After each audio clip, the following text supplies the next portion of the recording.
नमस्कार विद्यार्थी मित्रांनो.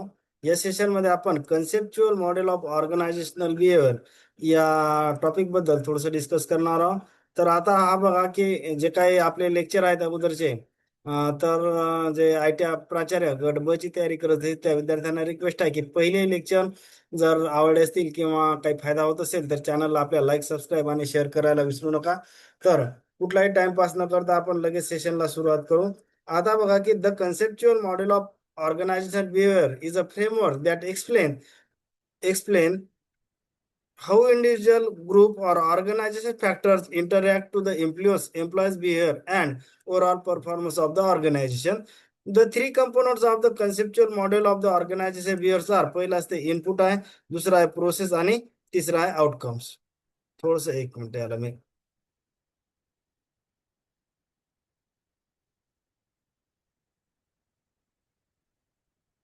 एक मिनिट थोडं याला वर घेऊ द्या मला म्हणजे.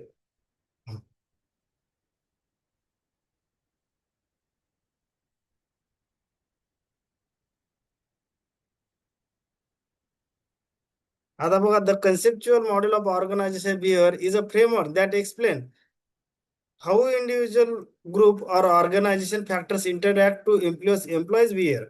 म्हणजे काय इंडिव्हिज्युअल फॅक्टर असू द्या, ग्रुप फॅक्टर किंवा organization factors that interact to influence the employees behaviour and overall performance of the organization. The three components of the conceptual model of the organization behaviours are कोणत्या? पहिला input, process आणि outcome. आता बघा की जे आपण म्हणतो की जे काही ओव्हरऑल परफॉर्मन्स ऑर्गनायझेशन त्याच्यावर तीन फॅक्टर म्हणजे इफेक्ट करत असतात. इंडिव्हिज्युअल असू द्या, ग्रुप, ऑर्गनायझेशन फॅक्टर. कारण की त्याचाच इम्पॅक्ट शेवटी ऑर्गनायझेशनच्या परफॉर्मन्स होणार आहे. आणि the three components of the conceptual model of organization behaviour are ते कोणकोणते आहेत? पहिला असते इनपुट्स, प्रोसेस आणि तिसरा असते आउटकम.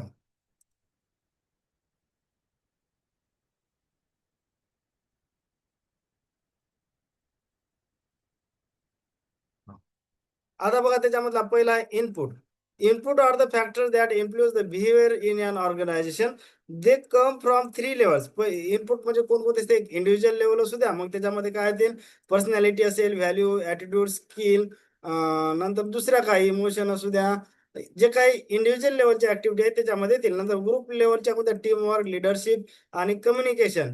नंतर ऑर्गनायझेशनल लेवलच्या काय? स्ट्रक्चर, कल्चर आणि पॉलिसीज. एखादा ऑर्गनायझेशन असेल त्याचं काही स्ट्रक्चर असते, काही कल्चर असते, म्हणजे वर्क कल्चर असू द्या, किंवा एखादा ऑर्गनायझेशन काही स्वतःच्या पॉलिसी राबवत असते, किंवा नॅशनल लेवलच्या किंवा स्टेट लेवलच्या पॉलिसी ते स्वतः किंवा स्वतःची पॉलिसी असं काहीतरी राबवत असते आणि त्याचा डायरेक्टली इनडायरेक्टली इम्पॅक्ट हे ऑर्गनायझेशनच्या परफॉर्मन्स होत असते. आता नंतर दुसरं कंपोनंट कोणतं आहे की प्रोसेस.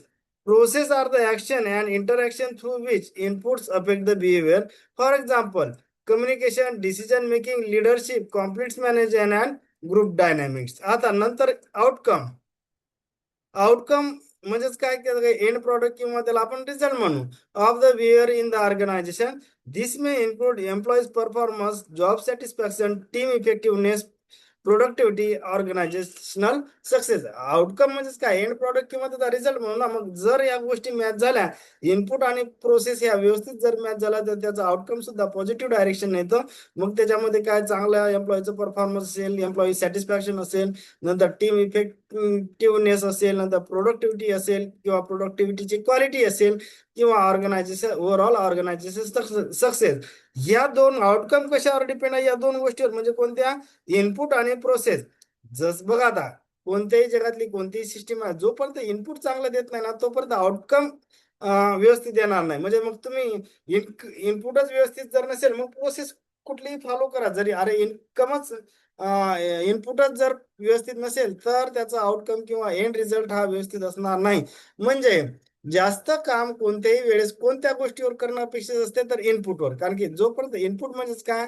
एखादी साधी मशीन घ्या, एक साधं आपण बघा की पिठाची गिरणी जर घेतली तर जोपर्यंत त्याला इनपुट म्हणजे चांगल्या क्वालिटीची ज्वारी देत नाही तोपर्यंत आउटकम त्याचं जे काही म्हणजे त्या पिठाचा आउटकम काय? भाकरी, ज्वारीची भाकरी.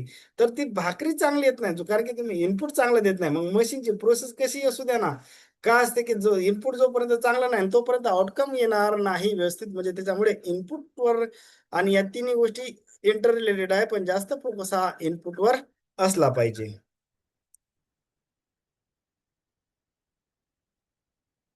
नंतर बघा की 7 models of the organisational behaviour. These model describe the different ways organization manage employees and influence their behavior in the workplace. आता ते कोणकोणते आहेत? ते काय फ्युडल मॉडेल म्हणजे काय? Power and control are lead by few owners and leader. म्हणजे काही लोकांपर्यंतच किंवा काही मॅनेजर किंवा लीडर किंवा काही ओनर कडच पॉवर असली, पॉवर अँड कंट्रोल त्यांच्या हाती असणे. म्हणजे त्या गोष्टीमध्ये किंवा सगळ्यांचा सहभाग नसणार. म्हणजे मॅन पॉवर जी आहे किंवा दुसरे एम्प्लॉईज आहेत त्यांचा सहभाग नसणार फॉर डिसिजन घेण्यात किंवा एखादी गोष्ट ठरवण्यात. तर त्याला आपण फ्युडल मॉडेल म्हणतो. ऑटोक्रॅटिक मॉडेल. ऑटोक्रॅटिक म्हणजे काय की एका पर्सनचं राज्य असणे. म्हणजे काय? System where one person usually a leader or manager has a complete authority. एका सिंगल पर्सनचं राज्य असणे म्हणजे काय? डिसिजन घेण्याचा सुद्धा किंवा कोणतीही गोष्ट ठरवण्याचा अधिकार की एका जर सिंगल पर्सनला असेल किंवा लीडरला किंवा मॅनेजरला जर असेल तर त्याला आपण ऑटोक्रॅटिक मॉडेल, हे ला चुकून झाला, ऑटोक्रॅटिक मॉडेल. नंतर कस्टोडियल मॉडेल. कस्टोडियल म्हणजे काय? संरक्षण किंवा या अँगलने त्याची भूमिका.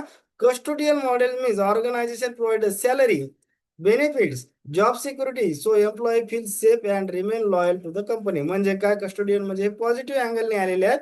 म्हणजे त्या एम्प्लॉयला चांगली सॅलरी द्या, बेनिफिट द्या, जॉब सिक्युरिटी द्या.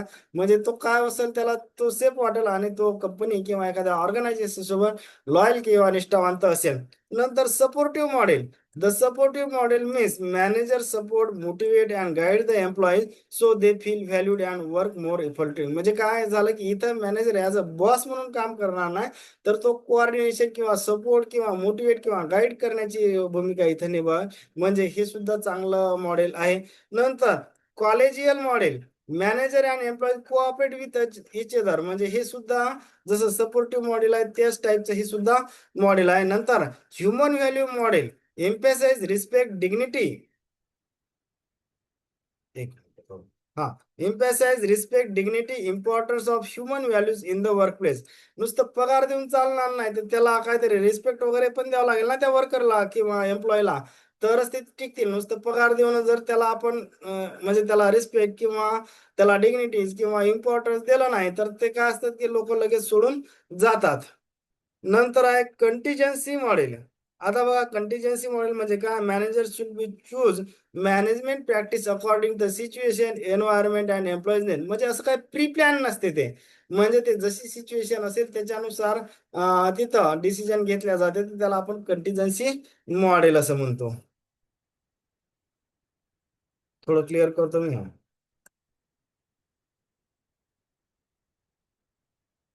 एक मिनिट थोडं याला वर घेऊ द्या मला. ओके. आता बघा नंतर आहे individual process.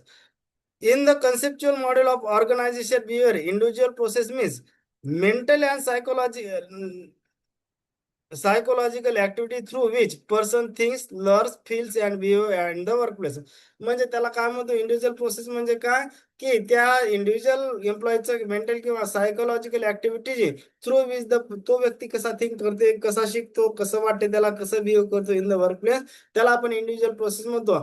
This process include perception, personality, learning, value, attitude, motivation, reinforcement, work stress management, which influence an employee's behavior and performance in an organization. म्हणजे काय असतं? त्याची personality, learning, values, attitude, motivation, reinforcement, work stress management या गोष्टी directly indirectly ते काय करतात त्याच्या बिहेवियरवर की आणि त्याचाच परिणाम म्हणून ऑर्गनायझेशन. कारण की एम्प्लॉईचं परफॉर्मन्स व्यवस्थित असेल तर ऑर्गनायझेशन व्यवस्थित परफॉर्म करेल ना.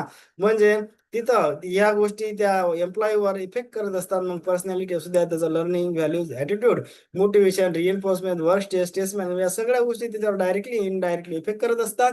आणि त्याचा इफेक्ट हे शेवटी परफॉर्मन्स ऑफ द ऑर्गनायझेशनवर होणार. तर या प्रोसेस म्हणजे या गोष्टी असतात त्याला आपण इंडिव्हिज्युअल प्रोसेस असं म्हणतो. नंतर बघा the conceptual model of organization behaviour in the individual process include several factors that influence the employees behavior. म्हणजे कोणतं? Perception, Perception is the way of person interpret, understand the information and situation around them. Different people may have the same situation in different ways. नंतर personality असू द्या त्याची. Personality is the set of personal characteristic traits and influence how person thinks feels and behave. म्हणजे एखादा व्यक्ती कसा विचार करतो, कसा त्याला वाटते आणि कसा बिहेव करतो, ती त्याची असते पर्सनॅलिटी. नंतर लर्निंग म्हणजे काय? Learning is the process of gaining knowledge, skill, experience that changes the personal behaviour. म्हणजे लर्निंग म्हणजे काय? त्यांना स्किल शिकायचं असते, नॉलेज घ्यायचं असते, एक्सपिरियन्स, आणि त्याच्यामुळे काय होणार की त्याचं बिहेवियर चेंज होणार, त्याला आपण लर्निंग म्हणतो. व्हॅल्यूज, ज्याला आपण मराठीत मूल्य म्हणतो. Values are the belief principle that guide the person decision and action. बघा आता हे डिसिजन आणि ऍक्शनवर फार मोठा परिणाम कोण करत असते? व्हॅल्यू. कारण की व्हॅल्यूच्या बेसवर माणूस डिसिजन किंवा ऍक्शन घेत असतो.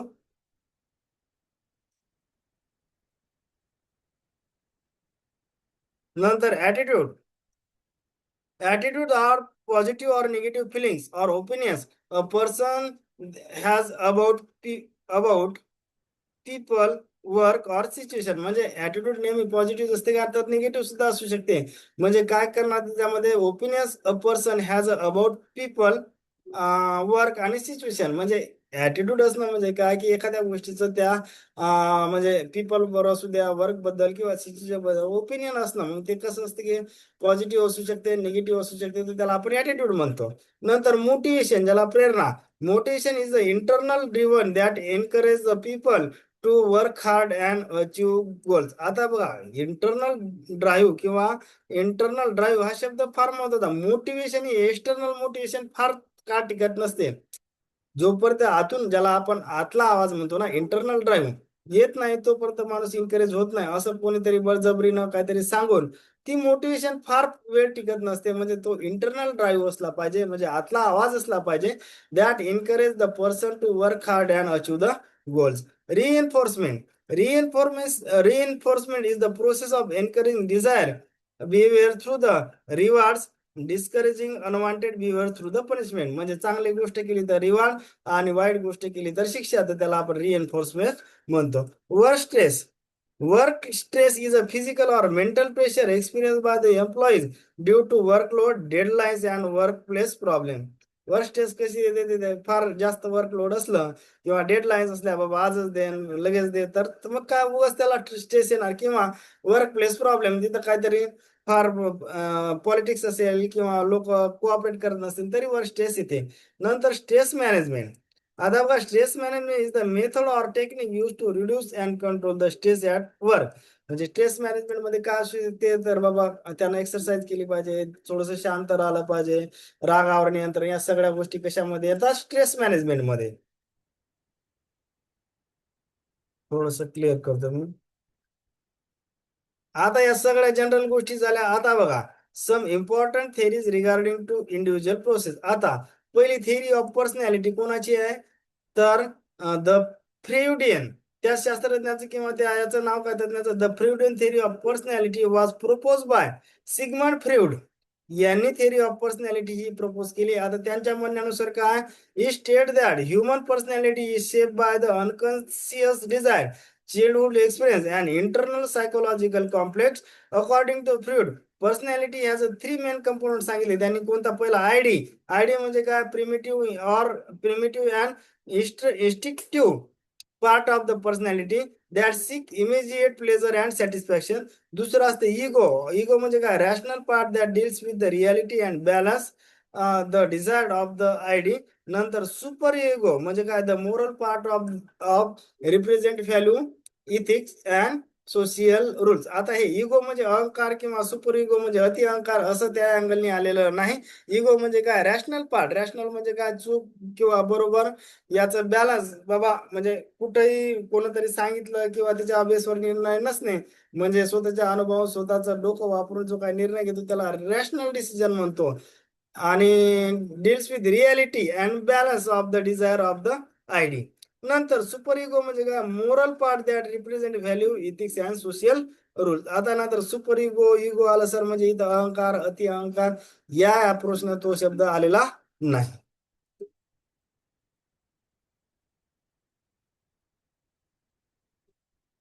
नंतर functional theory of attitude. The functional theory of attitude was proposed by Daniel Katz. या शास्त्रज्ञाने ती या तत्वज्ञाने ती थेरी मांडली म्हणजे का functional theory of attitude. It explain that people develop attitude because they serve certain psychological function or purpose. म्हणजे काहीतरी त्याचा पर्पज हे करायचं असते ना त्याला, म्हणजे काहीतरी पर्पज असले, त्या पर्पज असल्याशिवाय ॲटिट्यूड डेव्हलप होत नाही ना. जीवनात काहीतरी पर्पज जर असला तरच ॲटिट्यूड डेव्हलप होते असं त्यांनी सांगितलेलं आहे. नंतर transactional model of the stress. One important theory is the transactional model of the stress develop by कोणते शास्त्रज्ञ आहे? Richard Lazarus and Susan Folkman या दोघांनी ती थेरी काढली. ही state that stress occur when the people feel that demand of the situation are greater than the ability to cope. म्हणजे जर कसं असतं की आपल्या ॲबिलिटीपेक्षा जास्त डिमांड जर कोण केली तर स्ट्रेसची सिच्युएशन निर्माण होते. म्हणजे आपली तेवढी ॲबिलिटीच नाही आणि आपला बॉस जर डिमांड करत असेल तर उगाच आपल्यावर स्ट्रेस चढते ना. तर ही त्यांनी थेरी सांगितली. Stress can be manage through the coping strategy such as relaxation, time management and problem solving. याच्यानुसार की बाबा स्ट्रेस मॅनेज कशाने होऊ शकतो की रिलॅक्सेशन, टाइम मॅनेजमेंट आणि प्रॉब्लेम सॉल्व या स्किलमुळे स्ट्रेस मॅनेजमेंट होऊ शकतो. आणि स्ट्रेस कधी येते? Demand of the situation is greater than the ability. म्हणजे एखाद्या व्यक्तीची ॲबिलिटी कमी आहे आणि त्याच्याकडून जास्त डिमांड जर असेल तर त्याला स्ट्रेस चढणार. आणि स्ट्रेस कसा रिड्यूस करायचं सांगितलं? Manage through coping strategy such as relaxation, time management आणि प्रॉब्लेम सॉल्विंग याच्याद्वारे स्ट्रेस मॅनेज होऊ शकतो असं या लॅझारस आणि फोकमॅन या दोन तज्ञांनी सांगितलं. नंतर सगळ्यात फेमस थिअरी, आता याच्यावर क्वेश्चन येण्याचे चान्सेस असतात. ही फार फेमस थिअरी आहे, Abraham Maslow human motivation theory or hierarchy of the needs. आता बघा ही थिअरी फार इम्पॉर्टंट आहे एक्झामच्या दृष्टिकोनातून. This theory explain that human needs are arrange in the hierarchy and the people try to satisfy lower level needs before moving to the higher level needs. मग आता lower level needs कोणते असतात? म्हणजे त्याचं म्हणणं असं आहे की की जे काही ह्युमन नीड्स आहेत ते हायरार्की नुसार अरेंज केलेले असतात आणि पीपल कसे करतात, पहिले जोपर्यंत लोअर लेवलची त्याची नीड्स फुलफिल होत नाही तोपर्यंत तो हायर लेवलचा विचार करत नाही. ही अशी थेरी कोण सांगितली? अब्राहम मास्लो यांनी. आता त्याच्यामध्ये बघा कोणत्या ट्रिक्स एक्स लिहिली मी, फीस लेस असं लिहिलं. फी म्हणजे काय? Physiological needs. स म्हणजे काय? आपली काय म्हणते काय? Safety needs. तिसरं एल म्हणजे काय? Love and belonging. ई म्हणजे काय? इस्टीम. आणि एस म्हणजे काय? सेल्फ ऍक्च्युलायझेशन. असे म्हणजे सेल्फ ऍक्च्युलायझेशन ही टॉपला नीड्स आहे, बॉटमला कोणते आहे?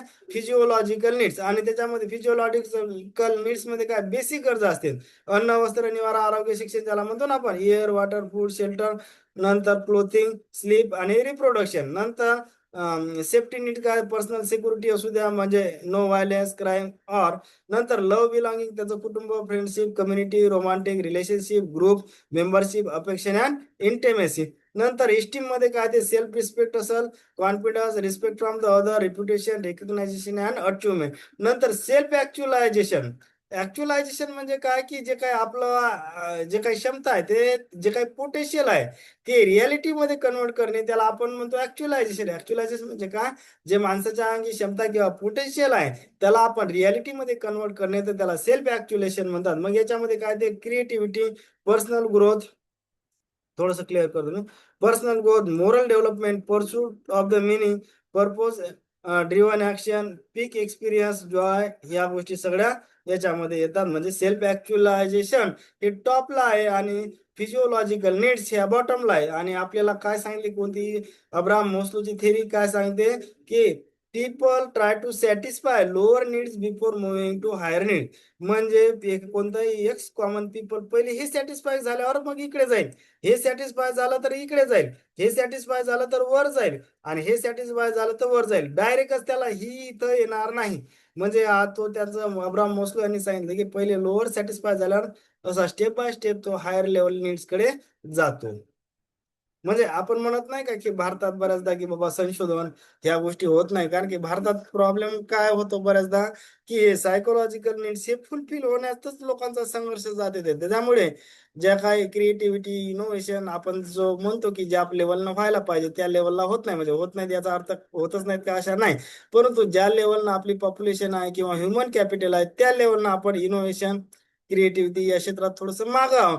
कारण की काय होतं की आपल्या इथे या लोअर लेवलला संघर्ष करायचं खूप स्ट्रगल आहे ना, तर म्हणजे हा तिथपर्यंत तो जात नाही. तर याच्या मागचं हे पण कारण आहे की बाबा आपण इनोव्हेटिव्ह किंवा रिसर्च या फील्डमध्ये फारसं म्हणजे योगदान देऊ शकत नाही. तर आपला संघर्ष इथंच म्हणजे सुरू होतो आणि इथंच संपतो, वरपर्यंत तो जातच नाही. तर हा प्रॉब्लेम आहे.